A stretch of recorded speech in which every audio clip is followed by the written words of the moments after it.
В долине Ашлама-Дере в Бахчисарае обнаружили остатки средневековой резиденции крымских ханов Ашлама-Сарай. В 2015-2016 годах ученые из Севастополя и Татарстана провели совместную экспедицию в поисках утраченного дворца и сада, который в описаниях путешественников предстает райским местом.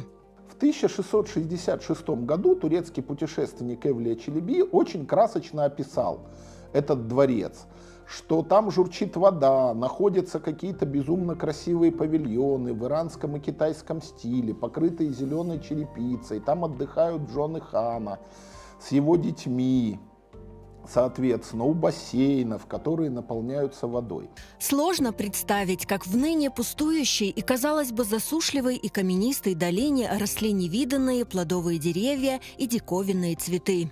Ашлама-Сарай был одной из загородных резиденций ханов, о которой мало что известно. К концу XVIII века дворец пришел в упадок и был разрушен.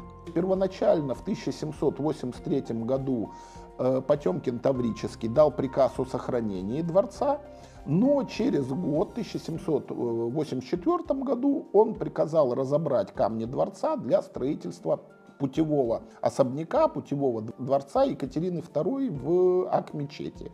На фотографиях экспедиции Усейна Баданинского конца 20-х годов еще можно увидеть остатки фундамента Ашлама-Сарай, но в 1935-36 годах они были разобраны и использованы в строительстве.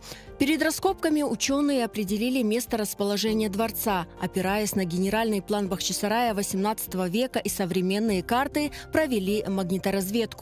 На определенной территории были разбиты 9 разведывательных шурфов и один раскоп 4 на 4 метра.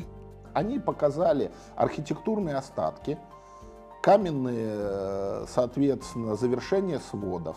Они дали нам подтверждение нахождения беседок в виде черепицы, которая была покрыта глазурованной керамикой зеленого и коричневого цвета.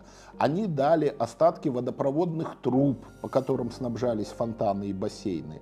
И, соответственно, в конечном итоге, даже на глубине метр 20 от современной дневной поверхности, там пошел водоносный слой.